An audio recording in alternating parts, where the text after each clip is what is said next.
हुआ है और मैं देख पा रही हूँ कि यहाँ पे ये पूरा गोदाम जो है बुरी तरीके से भरा पड़ा है, जिसमें कि इनकी लिस्ट के हिसाब से 458 ऑक्सीजन कॉन्सेंट्रेटर्स यहाँ पड़े हुए हैं, वेंटिलेटर पड़े हैं 146, 36,000 पीपी किट यहाँ पर पड़ी हुई है और भी बहुत सारे मल्टी पैरा मॉनिटर्स पड़े हैं। इसके अलावा बाईपैप मशीन्स पड़ी हैं, बहुत सारी चीजें, मास्क पड़े हुए हैं, मैट्रेसेस हैं, बेडिंग्स हैं, ये सारी की सारी कोविड के समय से लेके अब तक पड़ी हुई है चीजें। और ये एक अस्पताल का मैटर नहीं है, ये हर अस्पताल के गोदाम ऐसे ही भरे पड़े हैं। जो कल मैंने हाउस में बोला था, करोड़ों रुपए का मटेरियल यहाँ पे मिट्टी हो रहा है। आज यदि हम किसी एक्सपर्ट से इसे दिखाएं भी तो भी ये यूटिलाइज होने की स्थिति में नहीं है। ये केवल आपके गोदाम भरे हुए हैं आज की डेट में, जिसे आप इस्तेमाल नहीं कर सकते। कोविड से लेके अब तक आप मानिए कि 458 ऑक्सीजन कॉन्सेंट्रेटर्स एक अस्पताल में पड़े हैं। बाकी के अस्पतालों की क्या स्थिति है? और जो 7 बिल्डिंग जो उस समय कोविड के समय में बननी थी, जो आनन फानन में इन्होंने संजय गांधी में उन्होंने पार्किंग में ही बना दी बिल्डिंग। यहाँ पे इन्होंने पीछे के एरिया में, क्या एरिया है? स्पोर्ट्स ग्राउंड था, उसमें खड़ी कर दी बिल्डिंग, जिसमें किसी भी तरह की अस्पताल के लायक कोई फैसिलिटी नहीं करी गई। अनप्लान्ड तरीके से केवल एक पोटा केबिन जैसा स्ट्रक्चर खड़ा कर दिया गया, जिसपे करोड़ों रुपए की लागत से करोड़ों। कहाँ है हमारे हेल्थ सेक्रेटरी? हाँ जी, सेक्रेटरी साहब का है, आइए। ये जो पीछे का पोटा केबिन बना, वो कितनी लागत का बना हुआ है? अभी तक कितनी लागत लगी है उसमें?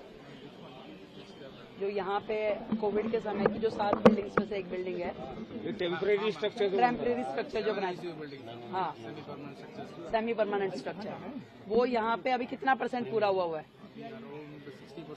60% पूरा हुआ है। कितनी लागत से बना था ये?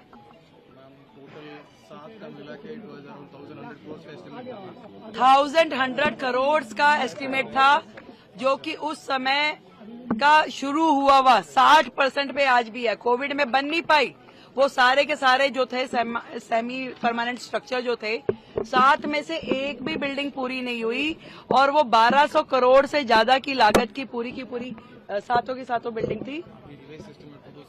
और आज की डेट में अगर उसको रिवाइज एस्टिमेट भी माने तो लगभग 2000 से ऊपर तो 6 महीने पहले का इनका एस्टिमेट था। आज की डेट में अगर मैं समझूं, अगर हम उसके ऊपर 2,500 करोड़ भी खर्च कर दें तो वो बिल्डिंग हमारे लिए अनयूटिलाइज्ड है, क्योंकि उसमें अस्पताल में होने वाला जो इंफ्रास्ट्रक्चर है उसके पैरामीटर फॉलो ही नहीं किए गए। मैम, केवल इस हॉस्पिटल की बात है जिसमें आपने बताया कि 2,500 करोड़ लगेंगे, या वो सभी हॉस्पिटल? वो 7 बिल्डिंग जो उस समय सेमी परमानेंट स्ट्रक्चर बनाए गए थे, उसमें से एक बिल्डिंग ही है। यहाँ की बिल्डिंग की कॉस्टिंग कितनी है? कॉमन एस्टिमेट था। बहुत गड़बड़ियां हुई हैं, इस तरह के आरोप सामने आ रहे हैं कि जो कॉन्ट्रैक्चुअल स्टाफ की हायरिंग हुई है उसमें बहुत। अभी मैं यहाँ इस बिल्डिंग में आई हूँ तो लगातार वो जो कर्मचारी थे वो चिल्ला रहे थे कि हमारी 6 महीने से तनख्वाह नहीं मिली। इस तरह का माहौल है। और मैंने तो पहले ही कहा कि दिल्ली सरकार के अस्पताल और दिल्ली सरकार का स्वास्थ्य विभाग खुद बीमार है। अभी इस तरह के न जाने कितने ही मुद्दे अभी खोज के हमें निकालने होंगे। जो लोग चिल्ला रहे हैं कि 2,500 दीजिए, पहले वो ये देखें कि दिल्ली सरकार वो किस हालत में छोड़ के गए हैं। कितना करोड़ों रुपए का उन्होंने नुकसान दिल्ली की जनता का किया। आज इतना हजार सामान अस्पतालों में सड़ रहा है। ये एक अस्पताल की बात नहीं है, ये सारे अस्पतालों में इससे बड़ी बड़ी सूचियां पड़ी। आपने खुद पूरे के पूरे उसकी गोदाम की हालत देखी, आप बिल्डिंग की हालत देखिए। कर्मचारियों को तनख्वाह नहीं है, अंदर इंफ्रास्ट्रक्चर नहीं है, चीजें नहीं है। इस बीमार हालत का जिम्मेदार कौन है भाई? आज हमें तो इस स्थिति में आप देखे जा रहे हो। हम इसके लिए प्रयास करेंगे चीजों को ठीक करने की। आपने पूरे के पूरे सिस्टम को डिफंक कर दिया। आज वो अस्पताल जिसमें हजारों मरीज रोजाना आते हैं, वो इलाज नहीं पा रहे। बेचारे डॉक्टर्स एम्बेरस है। मतलब यहाँ के एमडी साहब जो हैं, इनके पास 4 हॉस्पिटल का चार्ज है। क्या इतने बड़े बड़े 4 अस्पताल ये संभालने के लिए स्थिति में है? इतना ओवरबर्डन किया हुआ, एक अस्पताल आदमी संभालने में दिक्कत है। आज जो रिक्रूटमेंट होनी है, आज जो उन्होंने भर्ती करनी थी डॉक्टर्स की, एमडीज की, वो सब नहीं किया, उस सबको गड्ढे में डाल दिया।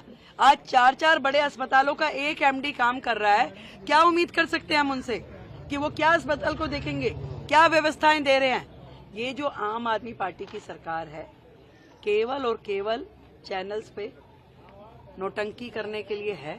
काम करने की दृष्टि से उनका हेल्थ मॉडल, उनका एजुकेशन मॉडल जीरो है, जीरो।